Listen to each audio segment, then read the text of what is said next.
வணக்கம். பல்சுவை பெட்டகம் வழங்கும் உரைப்பகுதி. பல்சுவை பெட்டகத்தின் வாயிலாக உங்களை சந்திப்பதில் பேரன்பும் மகிழ்ச்சியும் அடைகிறேன். ஓர் நடிகனின் வாழ்க்கை. நண்பர்களே, நடிகர்களின் வாழ்க்கை என்பது அவர்கள் திரை உலகத்தில் வாழும் வரை அவர்களின் புகழ் இருக்கும், பெருமை இருக்கும். அதுவும் கொஞ்ச நாள் போய்விட்டால் அவர்களுக்கு மதிப்பு குறைந்து போய்விடும் என்ற ஒரு எண்ணம் இருக்கிறது. ஆனால் நடிகராக வாழ்ந்து மறைந்த பிறகும் பேரோடும் புகழோடும் எல்லோராலும் நினைத்து பார்க்கப்படுகிற ஒரு ஒப்பற்ற நடிகர் தான் நம்முடைய நடிகர் திலகம் என்று எல்லோராலும் பாராட்டப்படுகிற நடிகர் திலகம் சிவாஜி கணேசன் அவர்கள். அமெரிக்காவின் ஹாலிவுட் நடிகர் மர்லின் மன்றோ ஒரு செய்தியை சொன்னார். மர்லின் மன்றோ குறிப்பிடுகிற போது, என்னைப் போல சிவாஜியால் நடிக்க முடியும், ஆனால் சிவாஜியைப் போல என்னால் நடிக்க முடியாது என்று அந்த ஹாலிவுட் நடிகரே போற்றி புகழ்ந்து பிரமிப்பு அடைந்திருக்கிறார் என்றால், நாம் உண்மையிலேயே தமிழகத்தில் அவர் பிறந்ததற்காக, அவர் காலத்தில் நாம் வாழ்ந்ததற்காக பெருமைப்பட வேண்டும். 1928ஆம் ஆண்டு விழுப்புரத்தில் சின்னையா மன்றாயர் என்பவருக்கும் ராஜாமணி அம்மையாருக்கும் பிறந்த அந்த குழந்தைதான் பின்னாளில் தமிழ் திரை உலகத்தையே ஆட்டி வைத்த நடிகர் திலகம். அவருடைய பூர்வீகம் தஞ்சை மாவட்டத்தைச் சேர்ந்த சூரக்கோட்டை என்கிற இடம்தான் அவருடைய பூர்வீகம். அவருடைய தாயின் வீடுதான் விழுப்புரம். அங்கேதான் அவர் பிறந்தார். சிவாஜியின் தந்தை ரயில்வே துறையில் பணியாற்றி கொண்டிருந்தார். அவர் ஒரு தேசபக்தர். அவர் ஒரு முறை ரயிலில் சென்று கொண்டிருந்த ஆங்கிலேயர்களை கொல்லுவதற்காக வெடிகுண்டு வைத்தார் என்கிற காரணத்திற்காக அவர் சிறையில் 7 ஆண்டுகள் அடைக்கப்பட்டார். அதனால் குடும்பம் வறுமைக்கு வந்தது.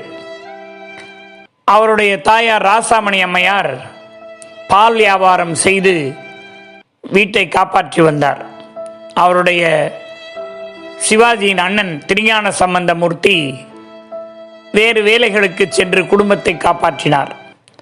அவருடைய தந்தையின் நன்னடத்தையின் காரணமாக 7 ஆண்டுகள் சிறை தண்டனை 4 ஆண்டுகளாக குறைக்கப்பட்டு விடுதலை செய்யப்பட்டார். பிறகு சிவாஜி கணேசன், அதாவது கணேசமூர்த்தி என்பதுதான் அவருடைய இயற்பெயர், வி.சி. கணேசமூர்த்தி, விழுப்புரம் சின்னையா கணேசமூர்த்தி. இவர் தன்னுடைய தந்தையுடன் நாடகம் பார்க்க சென்றபோது அவருக்கு நாடகத்தில் நடிக்க வேண்டும் என்கிற ஆர்வம் உண்டானது. ஒரு முறை கொல்லப்பட்டறையில் பணியாற்றி கொண்டிருந்த போது அங்கே அந்த பட்டறையின் உரிமையாளரை சிவாஜி கணேசன் கல்லால் அடித்து விட்டார். வீட்டுக்கு தெரிந்தால் அவரை அடிப்பார்கள் என்று பயந்து கொண்டு வீட்டை விட்டு வெளியேறிவிட்டார். குடும்பம் அவரை தேடி அலைந்தது. அவருடைய அன்னை சொன்னார், எங்காவது நாடகம் நடக்கிற இடத்தில் போய் பாருங்கள், அங்குதான் அவன் இருப்பான் என்று. தாய் அறியாத சூலா என்பதைப் போல தன் மகனின் குணமறிந்து சொன்னார். பிறகு எல்லா இடங்களிலும் தேடி பார்த்துவிட்டு வீரபாண்டிய கட்டபொம்மன் நாடகம் நடப்பதாக திருச்சியில் அவர்களுக்கு தகவல் கிடைக்க அங்கே போய் பார்த்து அங்கேதான் அவர் இருந்தார். அவரை அழைத்து வந்தனர். அப்போது கணேசன் தன்னுடைய தாயிடத்திலே சொல்லிவிட்டார், நான் நாடகத்தில் தான் நடிக்கப் போகிறேன் என்று. அவருடைய அண்ணன் திருஞான சம்பந்தமூர்த்தி அவரை பாலகான சபா என்கிற நாடகத்தில் சேர்த்து விட்டார்.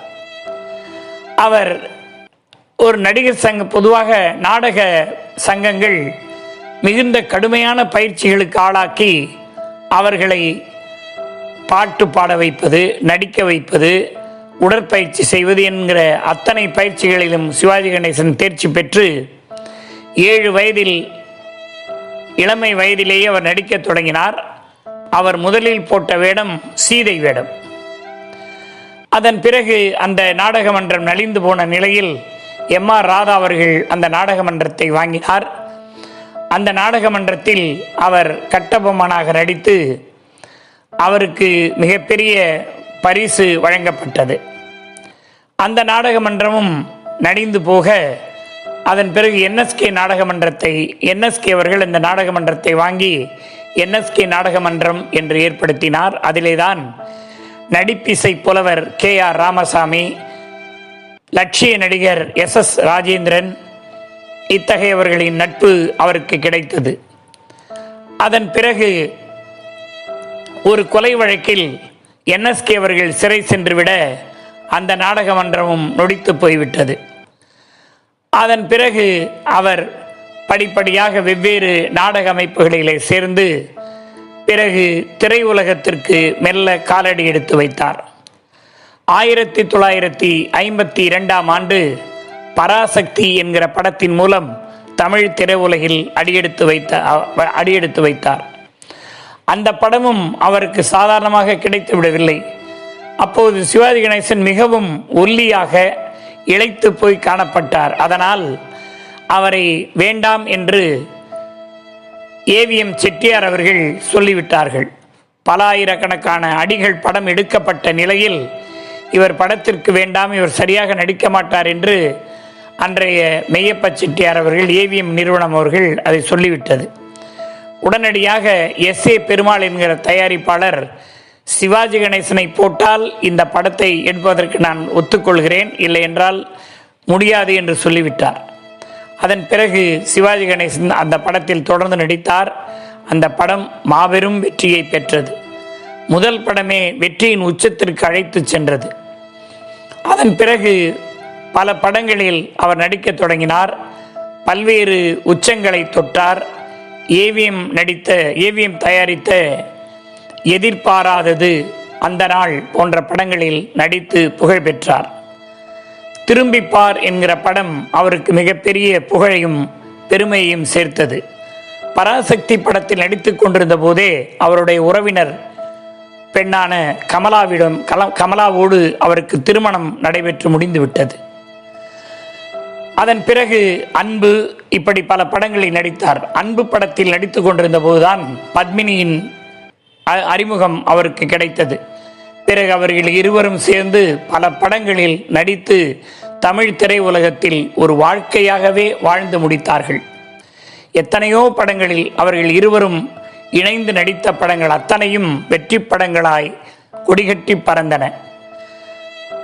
அந்த அடிப்படையில் பல்வேறு படங்களில் சிறப்பாகவும் மிகவும் ஆர்வமாகவும் நடித்து கொண்டிருந்த நேரத்தில் அவர் ஒரு நாடகத்தில் இந்து சாம்ராஜ்யம் என்கிற திராவிட மாநாட்டில் நடைபெற்ற ஒரு நாடகத்தில், அண்ணா அவர்கள் எழுதிய அந்த நாடகத்தில் சிவாஜி கணேசன் பேரரசர் சிவாஜியாக நடித்தார். அந்த நாடகத்தை பார்க்க வந்த பெரியார் அவருக்கு சிவாஜி என்கிற பட்டத்தை வழங்கினார். அதற்கு முன் படங்களிலெல்லாம் வி.சி. கணேசமூர்த்தி என்று போடப்பட்டிருந்த அந்த மாறி அவருடைய தலைப்பிலேயே சிவாஜி கணேசன் நடிக்கும் என்கிற பெயராக நிலைத்து விட்டது. பெரியார் அவர்கள் வழங்கிய பெயர்தான் இந்த சிவாஜி என்கிற பெயர். அவர் அற்புதமாக பல்வேறு படங்களில் நடித்திருக்கிறார். கடைசியாக அவர் நடித்த படம் ரஜினிகாந்த் நடித்த படையப்பா படம். ஏறக்குறைய 250 படங்களுக்கு மேல் நடித்த ஒரு நடிகர் கூட இன்றைக்கு கதாநாயகனாக நடித்த நடிகர் யாரும் இதுவரை இல்லை. அத்தகைய சிறப்புமிக்க நடிகர். 300க்கும் மேற்பட்ட படங்களில் அவர் நடித்திருக்கிறார். அத்தனை படங்களும் சிறந்த படங்களாக விளங்கியிருக்கின்றன. குணச்சித்திர நடிகர், குடும்ப பின்னணியோடு நடிக்கக்கூடியவர், சோகம் இழையோடு வைக்கக்கூடியவர், திரைப்படங்களில் வாழ்க்கையாகவே வாழ்ந்தவர். திரைப்படம் வேறு அவர் வேறு என்று பிரித்து பார்க்க முடியாத அளவுக்கு அந்த படத்தில் ஓர் வாழ்வாகவே வாழ்ந்தவர் சிவாஜி கணேசன் அவர்கள். அந்த வகையில் மிகச்சிறந்த ஒரு நடிகராக வாழ்ந்தவர். அவர் நடித்த பாசமலர் இன்னும் கூட பார்ப்பவர்களின் கண்களில் நீரை வரவழைக்கக்கூடிய ஒரு படம். சகோதர சகோதரியின் பாசத்தை வெளிப்படுத்துகிற அதற்கு இணையான ஒரு படத்தை இன்னும் தமிழ் திரையுலகம் பார்க்கவில்லை என்றுதான் சொல்ல வேண்டும். அதை போல பக்தி படங்கள், பல புராண படங்களில் அவர் சிவனாக நடித்திருக்கிறார். திருவிளையாடல், கந்தன் கருணை, சரஸ்வதி சபதம், திருவருட்செல்வர் என பல படங்களில் ஏபிஎன் அவர்கள், ஏபி நாகராஜனின் தயாரிப்பில் நடித்து புகழ் பெற்றவர் அவர். அதை போல தேச தலைவர்கள் வீரபாண்டிய கட்டபொம்மன், வாவு சிதம்பரனார், இப்படி பலருடைய வேடங்களை ஏற்று நடித்தவர் அவர். சிறு சிறு வேடங்களில் திருப்பூர் குமரன், இப்படிப்பட்ட தேச தலைவர்களையும் அவர் படங்களில் நடித்திருக்கிறார். எத்தனையோ தேச தலைவர்களை மக்கள் மறக்காமல் இருப்பதற்கு காரணம் சிவாஜி கணேசனின் நடிப்பு. கப்பலோட்டி தமிழன் என்று சொன்னால் இன்றைக்கும் சிவாஜி கணேசனைத்தான் எல்லோரும் நினைவு கூறுவார்கள். அந்த அளவுக்கு அவர் ஒரு கப்பலோட்டி தமிழனாகவே வாழ்ந்து காட்டியவர். அதை போல வீரபாண்டிய கட்டபொம்மன். இன்றைக்கு நடிகர்கள் தங்களுடைய நடிப்பாற்றலை காட்டுவதற்கு எங்காவது சென்றால் அவர்கள் முதலில் பேசி காட்டக்கூடிய வசனம் வீரபாண்டிய கட்டபொம்மன் வசனம்தான். எங்களோடு கழனிக்கு வந்தாயா என்கிற அந்த வசனத்தை தான் எல்லா நடிகர்களும் பேசி திறமையாக நடிப்பை பறைசாற்றுகிற வகையிலே அவருடைய சிவாஜி கணேசனின் நடிப்பில் வந்த அந்த வசனம்தான் சிறந்த வசனமாக இருக்கிறது. சிவாஜி கணேசனை எல்லோரும் என்ன சொல்வார்கள் என்றால், அவர் யாருக்கும் எதையும் தரமாட்டார் என்ற தவறான ஒரு கருத்து அவர் மீது வைக்கப்படுகிறது. காரணம், அவர் விளம்பரமில்லாமல் செய்யக்கூடியவர். 1959 தன்னிடமிருந்த 1 லட்சம் ரூபாயை பிரதமர் ஜவஹர்லால் நேருவிடம் மத்திய சத்துணவு திட்டத்திற்காக வழங்கி இருக்கிறார். இந்தியா பாகிஸ்தான் போருக்காக தன் மனைவியிடமிருந்த 400 பவுன் நகையையும் தனக்கு பரிசாக கிடைத்த 100 பவுன் நகையையும் அன்றைய பிரதமராக இருந்த லால் பகதூர் சாஸ்திரியிடம் 500 பவுன் நகையை வழங்கி தன்னுடைய தேச பற்றை வெளிப்படுத்தியவர் அவர். அதை போல சென்னையில் பெரும் வெள்ளம் வந்தபோது 1960 பெரு வெள்ளம் சூழ்ந்தபோது 1 லட்சம் ரூபாய் பணத்தையும் 800 மூட்டை அரிசியையும் தன்னுடைய வீட்டிலிருந்து தயாரித்த 1 லட்சம் உணவுப் பொட்டலங்களையும் கொடுத்து சென்னை மக்களுக்கு பேருதவி புரிந்திருக்கிறார் சிவாஜி அவர்கள். இப்படி அவர் வாய்ப்பு ஏற்படுகிற போதெல்லாம் தன்னால் இயன்றதை மக்களுக்கு கொடுத்திருக்கிறார். பல கோடம்பாக்கத்தில் தனக்கு இருந்த இடத்தை திரைப்பட உலகில் நலிந்தவர்களுக்காக வீடு கட்டிக் கொள்வதற்கு அந்த இடத்தை கொடுத்திருக்கிறார். இப்படி அதை போல வீரபாண்டிய கட்டபொம்மன் தூக்கிலிடப்பட்ட கயத்தாறு என்னும் இடத்தில் அந்த நிலத்தை விலைக்கு வாங்கி அங்கே வீரபாண்டிய கட்டபொம்மனுக்கு சிலை வைத்த பெருமை அவருக்கு உண்டு. 1967 உலக தமிழ் மாநாடு நடைபெற்ற போது திருவள்ளுவருக்கு சிலை அமைப்பதற்கான நிதி உதவியை வழங்கி தானே முன்னின்று சிலை அமைத்து தந்தவர் அவர். அதை போல பல்வேறு நன்கொடைகளை அவர் சத்தமில்லாமல் செய்திருக்கிறார். வானத்தில் மழை இடியோடு வருவதுதான் எல்லோரும் பார்ப்பார்கள். ஆனால் சத்தமில்லாமல் மழை பொழிவதை யாரும் பெரிதாக கருத மாட்டார்கள். அதை போல அவர் சத்தமில்லாமல் இந்த மக்களுக்காக பல பணிகளை அவர் செய்திருக்கிறார். அத்தகைய பேராற்றலும் பேரன்பும் கொண்டவர் அவர். அவர் இன்னும் மக்கள் மனதில் வாழ்ந்து கொண்டிருக்கிறார். வீரபாண்டிய கட்டபொம்மனாக, தேச தலைவர் வாவு சிதம்பரமாக, இப்படி அதை போல பக்தியில் எடுத்துக்கொண்டால் ஒரு சிவனாக, ஒரு அருமையான பல்வேறு பாத்திரங்களில் அவர் மக்கள் மனதில் இன்னும் வாழ்ந்து கொண்டிருக்கிறார் என்றுதான் சொல்ல வேண்டும்.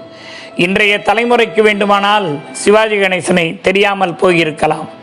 ஆனால் இதற்கு முன் இருந்த தலைமுறை சிவாஜி கணேசனை அறியாமல் இருந்திருக்க வாய்ப்பே இல்லை. அவர் மனோகரா மிகவும் புகழ்பெற்ற ஒரு படம்.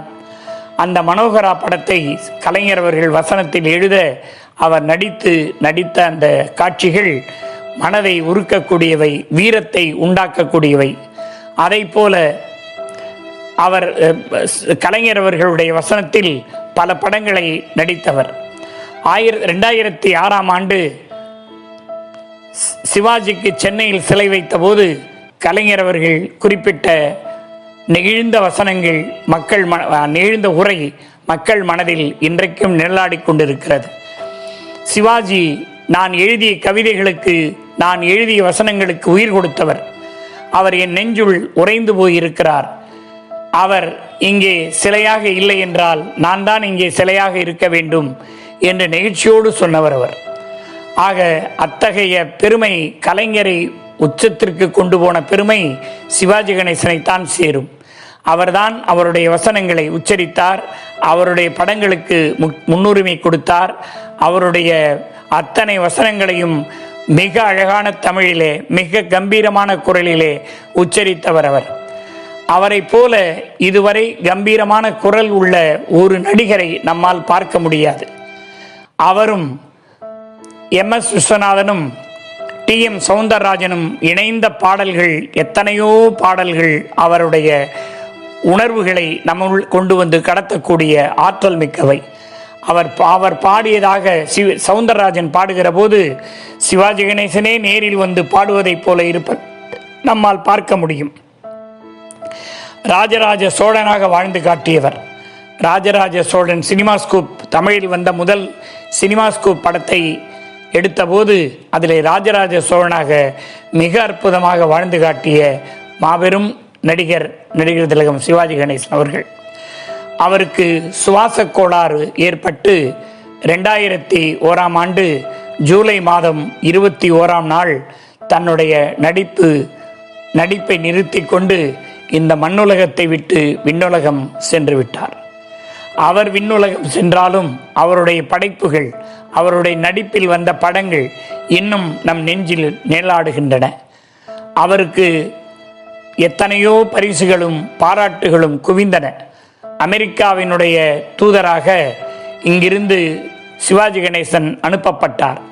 அவர் சென்றபோது அப்போது அவருக்கு ஒரு நாள் நயாகராவின் மேயராக இருக்கிற பெருமையை, அந்த கௌரவத்தை கொடுத்து நயாகராவின் சாவியை அவர் கையிலே ஒப்படைத்தார்கள்.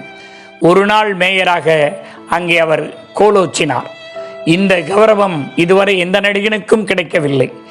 இப்படி உலகத்தில் உச்சபட்ச கௌரவங்களை எல்லாம் தனது திரையுலக ஆற்றலின் மூலமாக வழங்கியவர் அவர் என்பதில் எந்தவிதமான ஐயமும் இல்லை. எனவே அத்தகைய பெருமையும் பேரும் மிக்கவர் சிவாஜி கணேசன் அவர்கள். கௌரவமும் சிறப்பும் தந்தவர் சிவாஜி கணேசன் அவர்கள். அவர் தமிழுக்கும் தமிழ் திரையுலகத்திற்கும் ஆற்றிய அற்புதமான பங்குகள் அளவிடற்கரியவை என்பதை நாம் மறந்துவிடக்கூடாது. சிவாஜி கணேசனின் சிறப்புகள் என்றைக்கும் வாழும், என்றைக்கும் நிலைக்கும், என்றைக்கும் நின்று நிலவும்.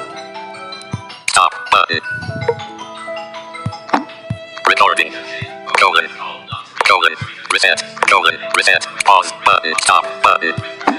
Recording, reset, pause button, stop button.